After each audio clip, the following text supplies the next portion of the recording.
AskReddit by Thrower Mermaid Cov 45. What are some not so obvious signs that someone has deep sadness? Overly tender and gentle with everyone around them, externalizing the self-care they need. This is a corollary to the clown others have mentioned. I try to do this. And not to sound really fucking depressing here, but I wish just one person would notice and show me just a fraction of the care I need. I try to be the person I needed when I was a kid, but the truth is, I'd love someone to just hold me for a minute and take some of the weight off my shoulders. Depression affects your memory. If someone seems to forget everything, it could be a symptom. A few years ago I was experiencing particularly severe depression, over my baseline. While picking up my RX I was asked to provide my phone number to verify my identity, etc. Despite that, it was the same number I had for over a decade and AMP normally could rattle off instantly without thinking. At that time, I was at a complete loss. I could not come up with it. I had to open and AMP search my phone for my own 10-plus-year-old number in ashamed disbelief.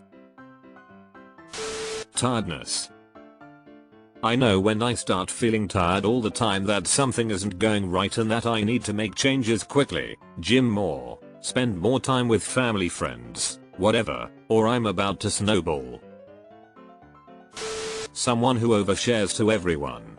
I have a lot of lonely old women come into my job and they start blabbing about random shit, but I always listen intently because they usually don't have anyone else to tell it to. Elderly people generally have a lot to say, and are happy to have an ear to hear it.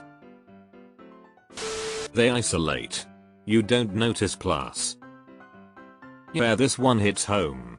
Like, I'll ask you about your life and want to know the details all day, and get super excited about how you're living life. It might seem like I'm the same because of how supportive I am about your life. But the reality is I want to hear about your life more than I want to share mine. It's so simply lonely with my life that I hate anything that shares anything deeper than, how was your day? Yes, you can know about what I made for dinner or a plan to go shopping. But that's it. Because that's all there is. And this is the real reason why I don't want or have friends. I can't bear to show someone how lonely my life is. I think I like it that way. I'd rather not open up to someone about my troubles or how I'm truly feeling because it hurts on such a deep level I would feel bad sharing. Self-isolation. It's not that they don't engage with others, more that they don't feel a need to. There's a gulf between where they are and the pleasant and myriad small social engagements others just take for granted. Bingo. Whenever a friend becomes hard to reach, red alert.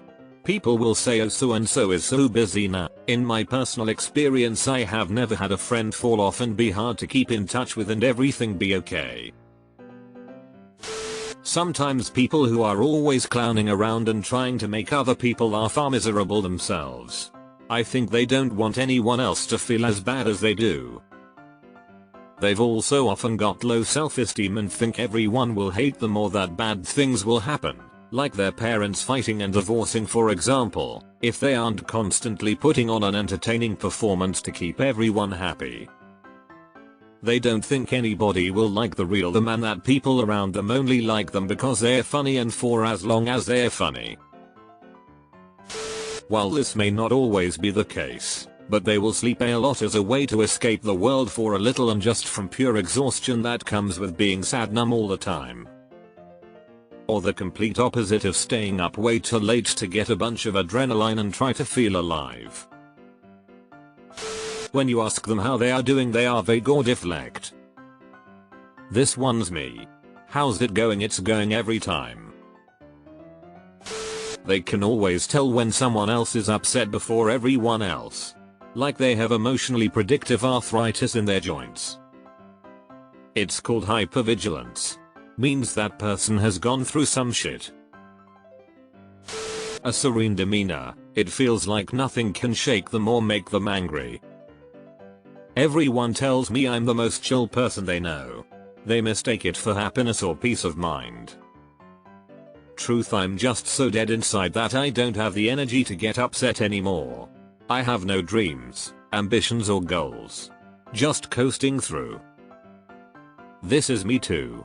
Being home alone is the only thing I want to do. I'm literally counting the minutes in social situations. If you've experienced it yourself, you can see it in their eyes.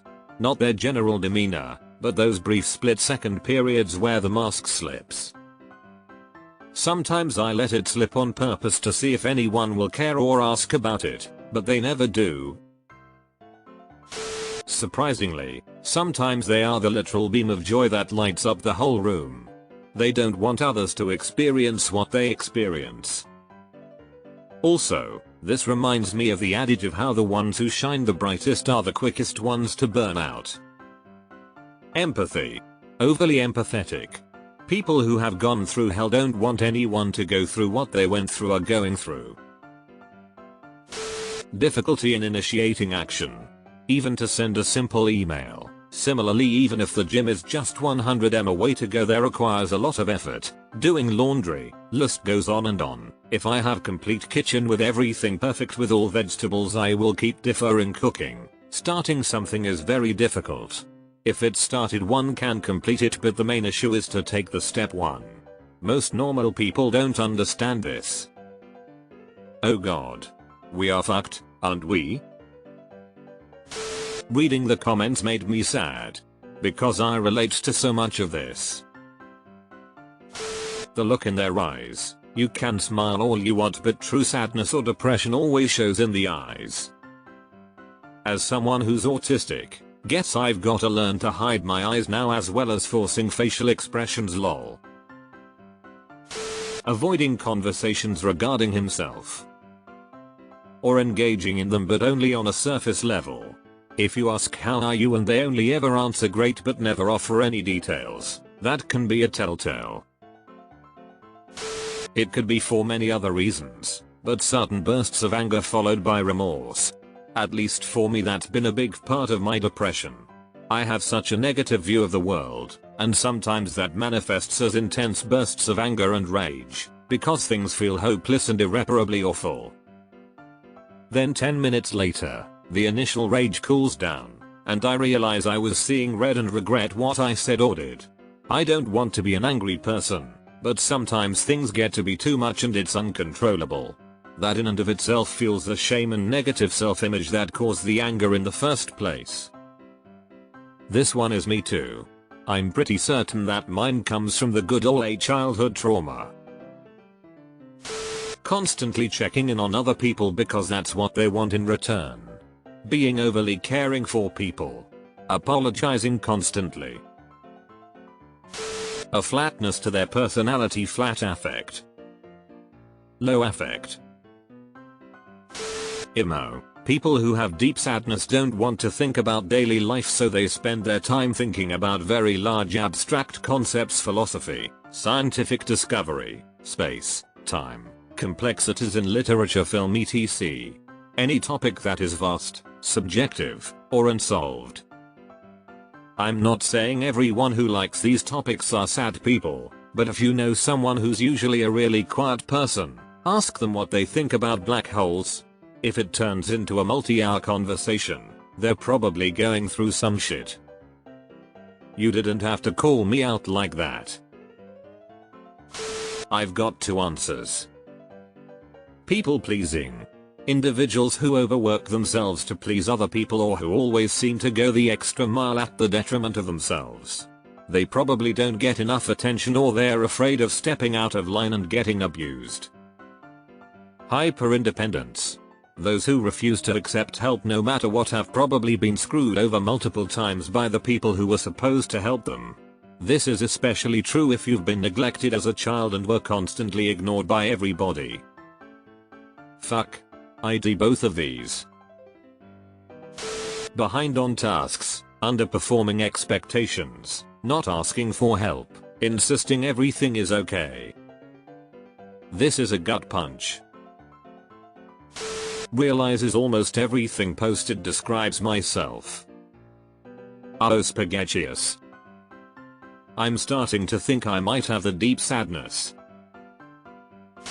Pausing. Basically almost dissociating. Sometimes someone will just stop doing something as if all energy has been sucked out in a millisecond.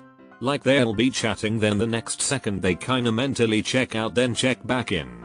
Or they'll be walking, then just stop for a sec for no reason in particular, then keep going almost immediately or after a long pause. It's almost like they just kinda want to stop existing for a sec IDK. But it's so quick or subtle to the point it's kinda hard to notice unless you really observe them. That could also be an absence seizure or a sensory processing glitch.